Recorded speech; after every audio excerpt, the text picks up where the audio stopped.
And a happy Wednesday to everybody out there on Facebook and Twitter and YouTube. Thank you guys so much for tuning in to the live cast today. As we are again just excited to be getting back to some sense of the new normal. And after being out a couple of days this week with the live cast, it's good to be back with you guys. Got a couple of great guests for you this afternoon and some very big news on the radio front that we'll talk about at the end of the live cast day today as well. But if you're out there on Facebook, go ahead and hit that share button. Let people know about it being on. On Twitter, hit that retweet button. And for the folks watching on YouTube, we appreciate you guys tuning in there as well. Couple of great guests joining us here today. And of course, a couple of good friends of mine as well. First up,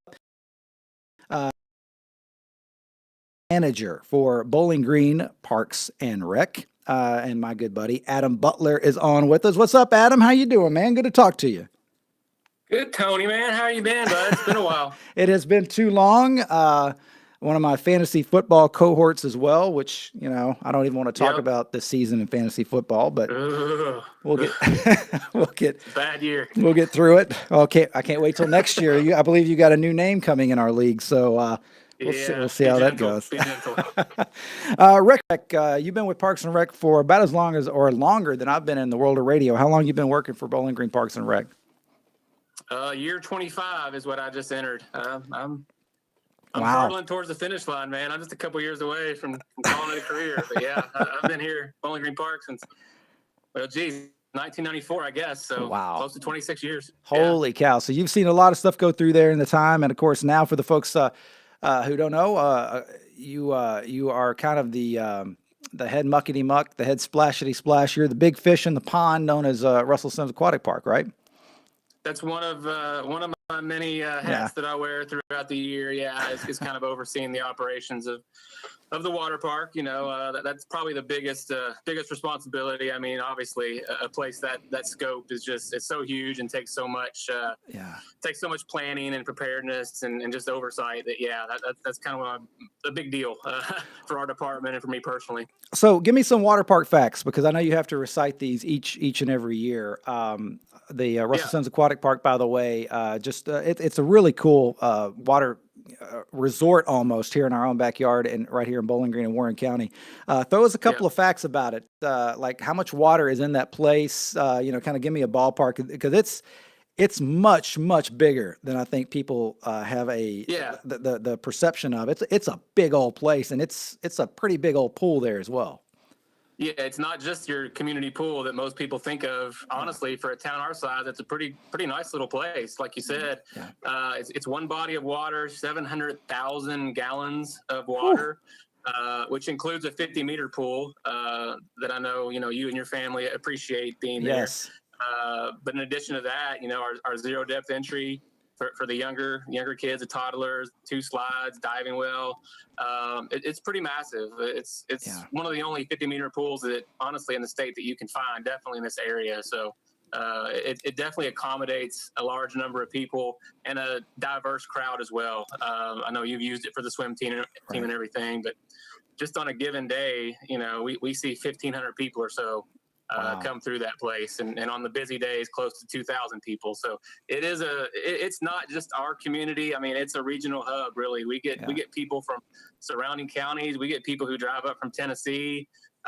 It's definitely a destination in this town, and so much more than just the water, like you were saying, because I know that just community events throughout the year. That's are you guys still doing with the triathlons and things like that? Is that the water destination for a lot of the tries and things like that? Yeah. Of course, who knows this year? Obviously, I have to preface by saying that, but every year we've hosted the Sprint Triathlon, which it's actually all held at the park there. It's the swim, the bike, and the run. It all finishes up right there at the water park. Right. Of course, the puppy paddle is always our last event of the year with the Humane Society, where the dogs come out. Right. Last year we had, I think it was 210 dogs. Wow. And their owners. They come out in the middle of September, so summer's basically over, but it's just an opportunity to get your pooch out there in the water and splash around and have a good time. So I mean, big events like that, the summer camps, basically every single summer camp, not only in this town, but again, surrounding areas. make our place, an almost daily destination for a field trip. So you add on that a few swim teams that practice out there in the mornings before we even open. Right. Man, I mean, you talk about stats. We see about 90,000 visits. Wow. Obviously, a lot of those are the same people over and over again, but 90,000 visits each summer. And our summer is really short now. Yeah. We're talking June, July, and part of August until school goes back. It's really a pretty limited season. 75 business days roughly is what we get. How does it work when you guys are open and running and everything? How does that work as far as like for memberships and things like that? Is it can people get a season pass, or is it like a single ticket, or what's like the most popular Sure. option that people usually go with? Well, I mean, yeah, typically we do make season passes available. Yeah. We have a lot of people that do take advantage of that every day. That's obviously the most cost efficient in a typical year. Yeah. But yeah, the majority of our business is just walk-ups, just people who, they're looking to go out for that day, or they're visiting our town from somewhere else. So yeah, the vast majority of our business is literally just people, they find out about it online, or they just know about it and they come out for the day. Talking to Adam Butler, Bowling Green Parks and Rec, of course, Russell Sims Aquatic Center, big part of that. And I tell you, we'll throw it out there, the elephant in the room. I know it's something that you guys are watching every day, just like we are as well. The world we live in, this new normal that we live in, kind of take us back the last couple of months in your world on the Parks and Rec side, what life has been like. Of course, at the start, wasn't really affecting you, but now it's kind of rolling into your calendar year as well with this, with the quarantining and of course this coronavirus pandemic. Kind of walk us through the timeline that you guys have been going through over the last couple of months to where we are now. And what you can share with us. Yeah, no, I mean, it completely upended everything that we do. It literally started with the cancellation of any and all of our sports programs that we run. It closed our building. Yeah. We are more or less kind of out of service right now. We have shifted really to community support in a lot of ways. I know you've been tested, for COVID and went to the testing site, but we've been assisting with those mobile testing sites, just as far as, crowd control and greeting and everything. Other community organization we've been working with daily, United Way. Yeah. We've been doing food delivery as part of the Feeding America program, mostly to senior citizens who aren't able to get out to any locations at all. We take their food to them in boxes prepared for them, and that's something that we do that every day, assisting United Way. Not only that, we have been maintaining a presence in our parks. Of course, for the most part, our parks have been closed. All the amenities have been shut down. So we kind of need staff there to just kind of check on things and make sure that is being respected for the most part. And also just recognizing that even though a park is closed, if people can access it, they are going to access it. Right. We have been getting out and disinfecting park benches, picnic tables, basically any surfaces that we think could have been touched or compromised. We're out there cleaning again on a daily, sometimes twice daily schedule. So it's turned our operation upside down. We're still contributing to our community and being a part of our community. And ultimately, all these things are leading towards gradual reopening of as many services as we can provide at any given time. And you'll start to see that over the next few days, really just kind of loosening up and opening some parts of parks. And that'll continue on for the next several weeks. Yeah, one thing about all of our parks, both in the city where you're at with Bowling Green, and of course the county as well, we have really nice local parks here across the board, and obviously in parks and almost and many times in neighborhoods that are kept up by Bowling Green City and the county as well. I'll put everybody over, but. And already they were in really, really good shape and really, really clean. But you guys taking that extra measure now to really have this chance, I guess, to really pull the curtain back and do some deep cleaning and even get into some areas that you never thought were probably even there, right? I mean, this is a chance where you really have a chance to do self-inventory on your own properties. Yeah, and the phrase "the new normal" gets thrown around a lot, but that is really an example of, I think, something that we're seeing right now. Is just a reevaluation of how we've done things up to this point, and a recognition that even when society moves on and we get some kind of normalcy back, we're still going to kind of maintain those same standards that we're maintaining right now. To just recognize that, whether it's COVID or whether it's something else, we want people to be safe in our parks and using our equipment. And so, sometimes good enough isn't good enough. And we realize that, and we're going to continue keeping people safe and providing the best services and amenities that we can. Talking to Adam Butler, Bowling Green Parks and Rec, recreation manager with Bowling Green Parks and Rec, been there for a quarter of a century. I'll say it that way so it sounds nice and long, quarter of a century, no big deal. My gray hair believes you, my quarantine haircut. Yes, there you go. Yeah, next week, I promise, right? Next week, everybody gets one. We saw some dates tossed out there, and of course, everything is contingent. So we're not gonna write anything down in ink yet. Everything is kind of depending on one hand shaking the other at this point. But we saw some dates tossed out there. We saw the date, I believe it's of June 15th, where it's a possibility of youth sports kind of being reintroduced, low contact, low touch youth sports. What would be examples of those? Like when you think of something like that, what would be examples of what he kind of threw out there as that broad statement of low contact or low impact? Yeah, we kind of wish we knew the exact answer to that question. We're still kind of not sure as we sort of talk about our own things that we offer. We imagine, things like baseball are kind of more possible than most because it's low contact. You're not really, you might have some encounters crossing a base, but there's ways to modify that, I think, to where you don't necessarily have to be right next to the person. So we see baseball, we see soccer training as a definite possibility. I mean, there is, in a soccer game, there's some close contact with some one-on-one type things, but there's obviously training possibilities where you can maintain some space. Of course, one of our newer sports is lacrosse, and that's almost kind of tailor-made for this. They're already wearing gloves and not necessarily masks, but they have helmets on at all times, and you can kind of keep your distance for some training in that as well. So we're kind of thinking more along the lines of how do we adapt these activities so that it more or less closely resembles what kids are used to, but ultimately keeping it safe because, at the end of the day, MLB is not playing, NBA is not playing, and those are professionals. Those are people where there's millions of dollars on the line. We want people to be active and recreate, but we also have to be measured with how essential those things are in terms of close contact. So we're very hopeful, that when that date rolls around, we have some more clarification and and can restart on some level and some adaptation, all the various activities that we know people are just really itching to get out and do. I feel like that one of the things that we may see at parks across the area, whether it's city or county, is just like the reopening, I guess, of trails, running trails, walking trails around. Do you kind of see that could be one of those first fences that is taken down with the parks right now is access to running and walking trails and things like that?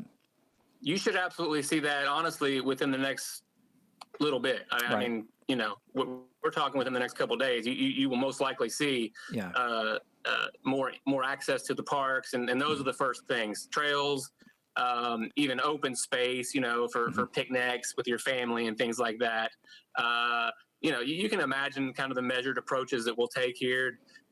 So trails, things like disc golf, the golf courses are still open and already open, but things like disc golf can kind of be relaxed where small groups can go out and keep their distance and play games like that.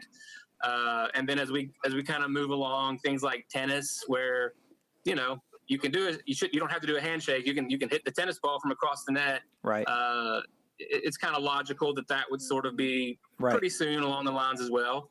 And then eventually kind of leading up to the more traditional activities that you see at parks and competitions and games with obviously reduced numbers of people there watching is kind of, it's going to be something, whether it's here at MLB or NBA, I think we all kind of have to expect that we're not going to have full bleachers for a very long time. It's going to be very much one-to-one, spectator to participant probably, and everybody keeping their distance as they engage in these behaviors. So, yeah.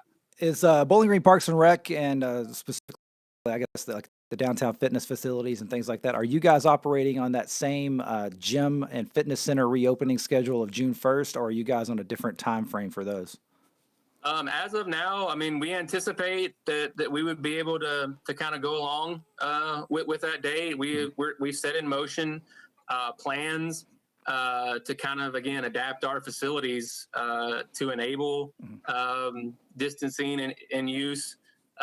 Obviously, kind of placing some limits on how many people we can accept at one time. Right. A lot of it, a lot of it's probably going to be kind of figuring it out, trial and error, seeing what it's like when we do come back. You might have to have limitations on how long somebody works out. Sure. I know you work out and you spend a lot of time in the gym, and we see that as well, where people, they can knock out a few hours in the gym. And that might be something that has to be sacrificed at first just to allow for more people to come in and use, the facility. But again, you really don't know these things until you open the doors and see what you have. Right. But yeah, we're kind of working towards, the dates prescribed by the governor, and hopefully we can meet those and, get back to serving our people again.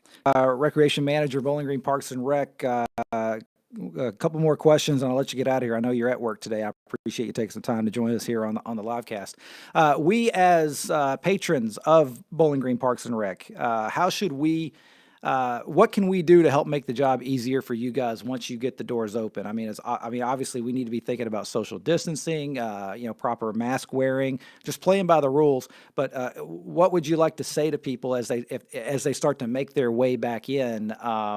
What would you like for us to help to make your job easier at this point? Yeah, and like I said, a lot of these things are still being worked out. We don't necessarily have our rules of engagement yet, Yeah.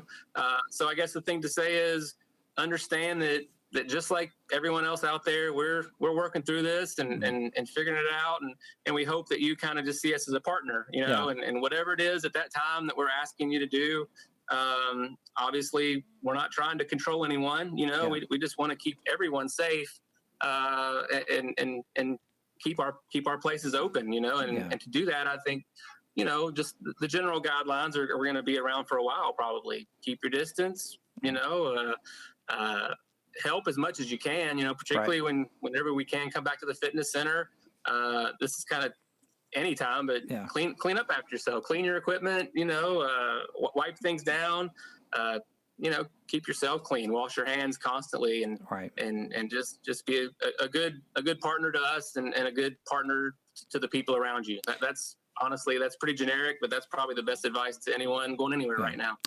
Appreciate the time, Adam Butler, Recreation Manager, Bowling Green Parks and Rec, for joining us here today on the live cast. And of course, a big shout out to you guys for just making your facility, even though it's currently, it's not being used what it was meant for, I guess, in one way, but being a testing site today. Getting a lot of people through there, and there's lots, like I said, lots of elbow room and lots of space out there, so you can get a lot of people in. So big hats off to you guys for working with everybody to get as many people through there as possible over this afternoon today and any upcoming dates there too. So, buddy, I appreciate it. I know they can keep tuned in to the City of Bowling Green website for all the latest updates and information and all that great stuff. I know you guys will have stuff out there as fast as things develop. So I appreciate it, buddy. Absolutely. Yep. Thanks, Tony. Hey, man, be good, Adam. Stay healthy, stay Yeah. safe, and I'll see you come football season, okay? Yeah, man. Take care, bud. There you go. Adam Butler right there, Bowling Green Parks and Rec. Good dude, man. Good dude. And one of my really good buddies, and I really appreciate him taking some time today to join us on the show. I tell you, we got a lot of great stuff going on, and another great person joining us right now from our friends with Caldwell Banker Real Estate, one of my good friends in the community as well. And I said I had to get this guy on here ASAP. Tim Hunt joins us right now. What's up, Tim? How you doing, buddy? Yeah, I'm doing good, buddy. How about yourself? Man, we're here. I appreciate you taking some time for us today. I know you got a lot of stuff going on, but I wanted to get you on as well to talk about real estate in this COVID-19 new normal that we live in. You're out there every day, selling the houses, moving the property, and all the things with it. And I'm curious to learn about how this has affected you. But first of all, how are you doing? You staying healthy, staying safe, right? Yes, sir. Yes, sir. We sure are. Thanks for asking. I hope you all are as well. Yeah, we're hanging in there. All right, let's just jump into this thing, man. A couple of months ago, life is normal, right? You're going around, you're showing houses every day, you're putting property out there, and then suddenly the world stops on its axis. What was your initial reaction when you heard about this new normal that was setting in on us with COVID-19? Well, much like everybody else, it's a learning curve. Yeah, We had to, like about the first 2 weeks this kind of broke out, things kind of came to a standstill. Everybody was learning. Nobody knew what was going on. Nobody knew how to handle it. Nobody knew, how bad is it really? yeah, So once that kind of set in and people picked up, you know what, if I take the necessary precautions that are put in place, I can still get out there. I can still look at these homes. I can still go through the mortgage process. I can still go through the closing process. Even though it looks different and right. feels different, it's still happening.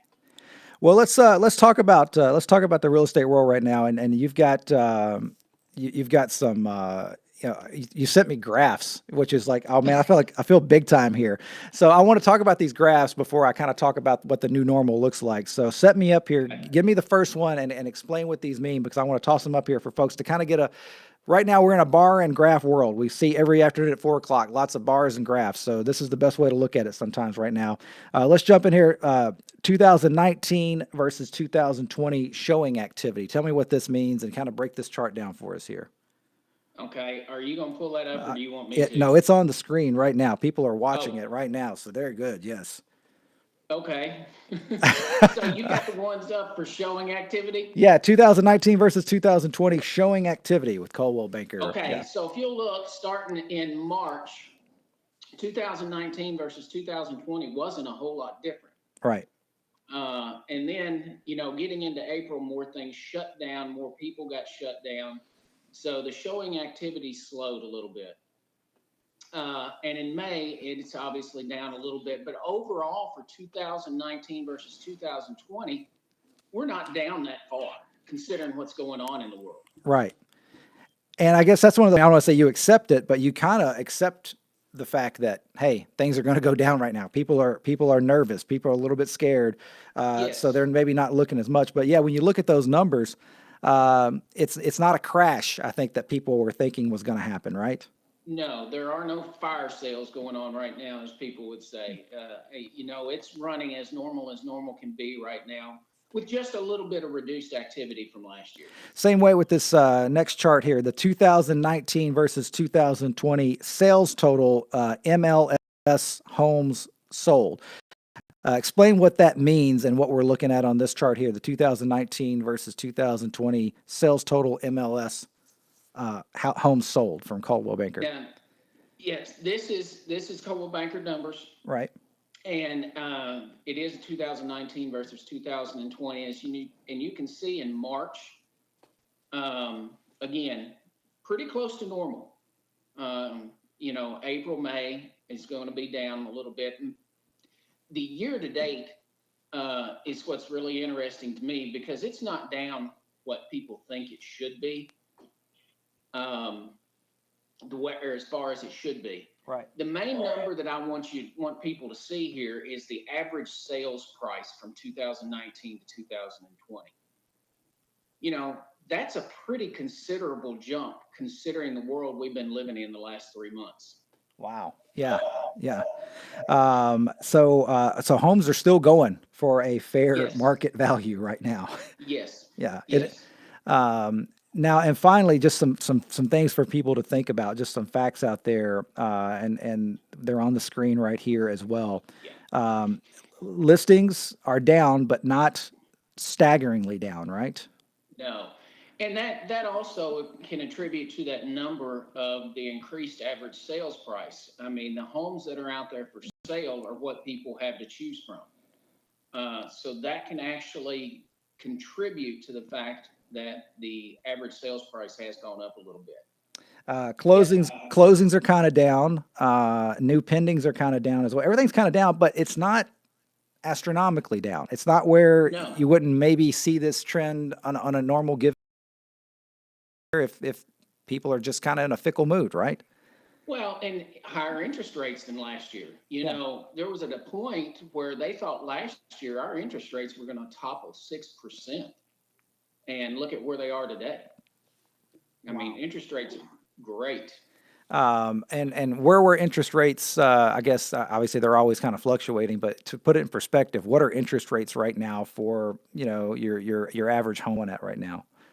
I just did one that they got a 3.25% That's staggering, interest. man. That's You know, yeah. in 3 months ago, 4.25 was a great rate. Wow. Yeah. So on top of just buying and selling, even refinancing, I guess is not necessarily a bad time there either. No. One thing I guess that has shot through the roof though, virtual showings. Now here's something, Tim, that I'm pretty sure that if you would have went back 10 years ago, Tim Hunt, by the way, Caldwell Banker Real Estate with us on the live cast. We went back 10 years ago, virtual showings would have been just a taboo phrase. You know, if you're going to buy a house, you got to put your feet in it. You got to touch it. You got to Right. look at it. Are you selling houses now where the people never physically touch the inside of it until you give them the keys? We have, yes, absolutely. It's happening. We're in fact here at 4 o'clock today. I've got buyers in Chicago, and we're going to hook up the camera phone and on the phone and then just go walk through a house. Wow. We'll take the room measurements right there in front of them so they can see them. Yeah. And yeah, it's happening. It's happening more and more and more. Let's talk about that. Let's because I'm intrigued by it, and the home selling process right now, especially in this new normal, Tim.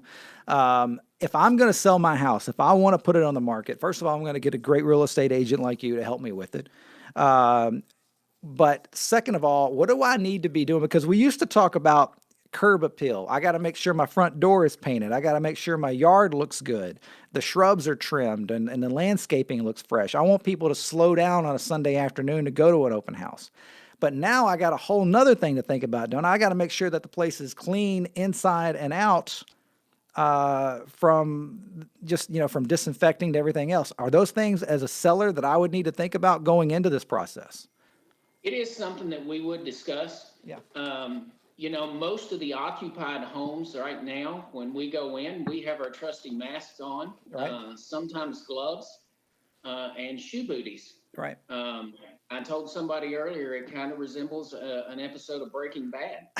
You know? I mean, minus the crystal meth, but still, Right, exactly. yeah. Exactly. But, for Shannon and I, we actually carry around wipes, hand sanitizer, and things of those natures. One of the things that's kind of changed, I mean, there were sellers doing this, but we instruct the sellers to actually turn on all the lights, Right. open all the closet doors to where they can see in, and that way nobody has to touch anything really, Right. except for the front door to get in. Wow, and that's a good point. And of course, I guess on the other side of that too, if we're going out to look for a house, if we're we're meeting you at the property at the location, but then obviously you guys are going to throw masks on us, gloves on us before we ever if we Yes. need to walk in and look around, we're going to have Yes. all the PPE on as well to protect that person who's selling the house. I guess, right? Yes, absolutely. Uh, Absolutely. It's definitely different.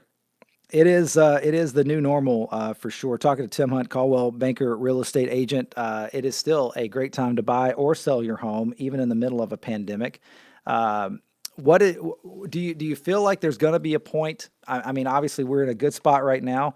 Do you anticipate a spot where we may get nervous? Are people going to get as we get into summer? Is there going to be a downtrend, an uptrend? Do we need to wait? Do we need to jump now? What would you tell somebody out there if they're thinking about buying or selling right now? Well, on the seller side, right now is the ideal time to list because a large percentage of people shop online before they ever go look at a home. You'll never have a more captive audience than you have right now looking online at your home for sale. Right. And as far as buyers go, the interest rates being as low as they are, right now is a fantastic time to buy. How long are they going to stay this low? We Right. don't know. They can literally change day to day. I mean, when this first kind of kicked off, One day it might be 4%, the next day it may be 3.5%, and then it jumps back to 4.25%. It was very volatile in the beginning. They kind of stabilized right now. But in the beginning of this, you didn't know what you were going to get from day to day. I feel like this is a time as well, just for the fact that you guys are going through the training and you guys are taking the measures with personal safety when you're letting people not just into your house if you're trying to sell it or vice versa, but now on a whole nother level with protection from COVID-19. I feel like this is a time where you want to have a good agent representing you in the buying or selling process, and you don't want to go out there and tackle it on your own because you have this whole wild card now of the coronavirus floating out there as well. To have somebody help represent you through that to make sure all the safety steps are being taken. And in a world too where a lot of the stuff is being done virtually, if you're not on top of every virtual thing, I would say it's easy to miss a virtual signature somewhere. It's more important than ever to have a good agent. It is, absolutely. And he's talking about these virtual showings. These individuals have to have a lot of faith in their agents because they can't necessarily see all of the little things that you would catch. So it's up to me to actually find, that cabinet door's broke. Right. Or whatever it is, that light fixture's not working. Right. That you typically would see when you're in person, but you're relying on someone else to be your eyes. Yes, you can see the house. Yes, it's really not that bad to do a virtual walkthrough with somebody, but it's the little things that they may normally see when they're there that we have to actually catch for them. We're the hands and feet on the ground. Talking to Tim Hunt, Caldwell Banker real estate agent. Appreciate you taking some time for us today. If folks want to get in touch with you with questions or concerns, or if they see a property they want to go take a look at, or maybe they're thinking about selling their property and going to something different, what's the best way for folks to reach out and get in touch with you, Tim? Call me directly. You can call me. You can text me. My phone number is 270-202-9106. I'll be glad to help anybody, answer any questions that they may have. And you've been in this area your whole life, up and down the road from Oakland to Bowling Green and everywhere in between. The mayor, as we like to call you. So you definitely can find some diamonds in the rough for people as well right there, no matter what their price range is or whatever they're looking for.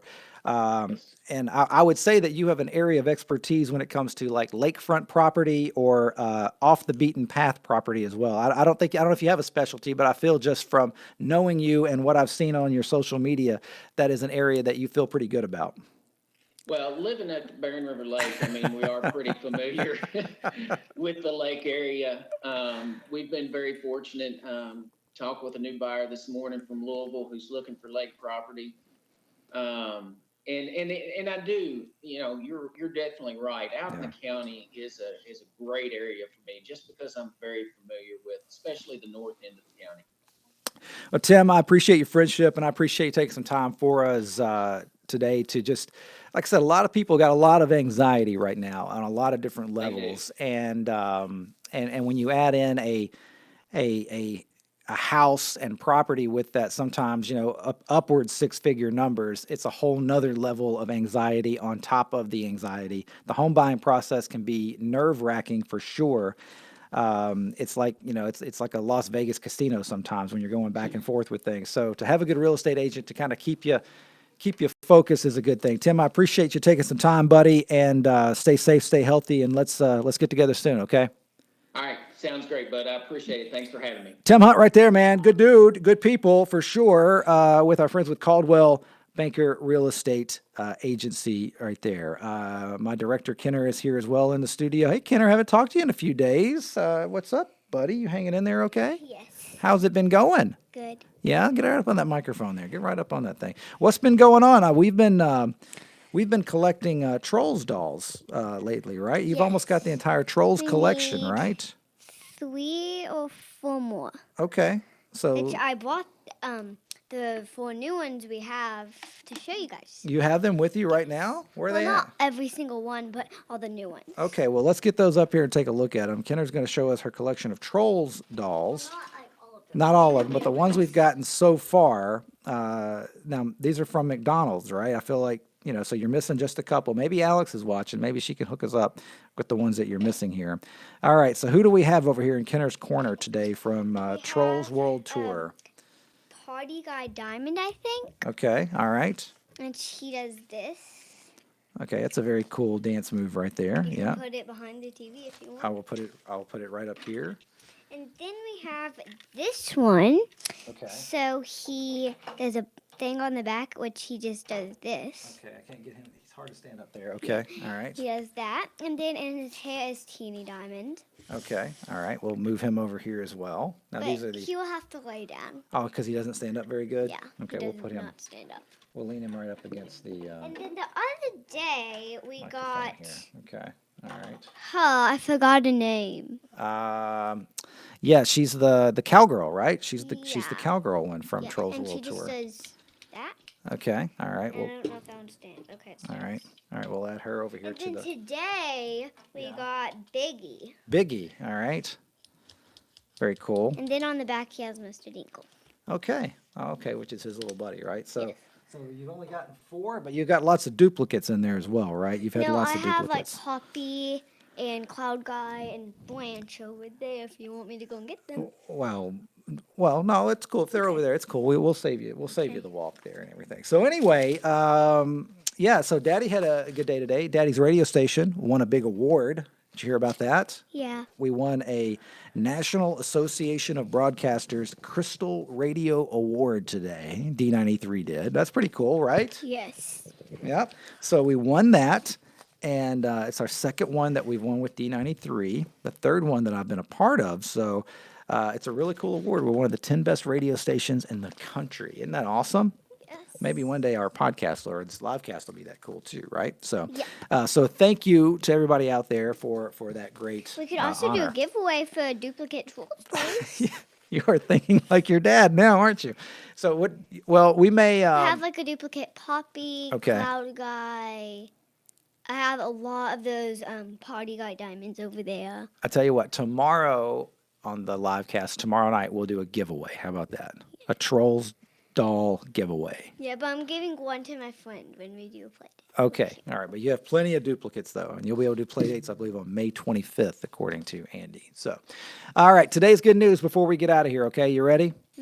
All right. 12-year-old Brianna Greer, Garfield, New Jersey, recently celebrated her birthday and used her social distance party to help nurses and first responders. Brianna donated her birthday money to provide snacks and meals to nursing home staff, first responders, and senior citizens in the community.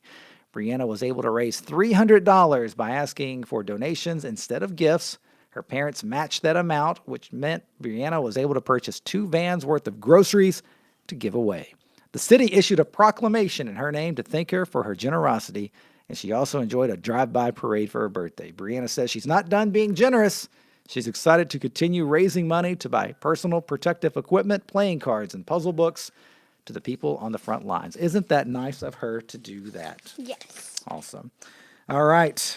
That's going to do it for our live cast today. Thanks again to Adam Butler, Bowling Green Parks and Rec, for joining us. Also, Tim Hunt, Caldwell Banker Real Estate. We'll be back tomorrow night at 7 o'clock, and you're giving away a Trolls doll tomorrow Yes. on the show. That's our first giveaway. How will I give it away? I don't Just know. Send it to them? We'll figure it out. You know? It can't I be might that do hard. a couple of giveaways. Who knows? I don't know. I don't know where the night's going to take us. It's going to be a wild night tomorrow night, though. Tomorrow morning, back on D93, Chef Robert Irvine joins us on D93 tomorrow. Tune in for that and much more. All right. To all our Trolls friends down here as well. See you, Trolls, guys. Have a great afternoon, everybody. Well, I know Biggie's saying bye. There you go.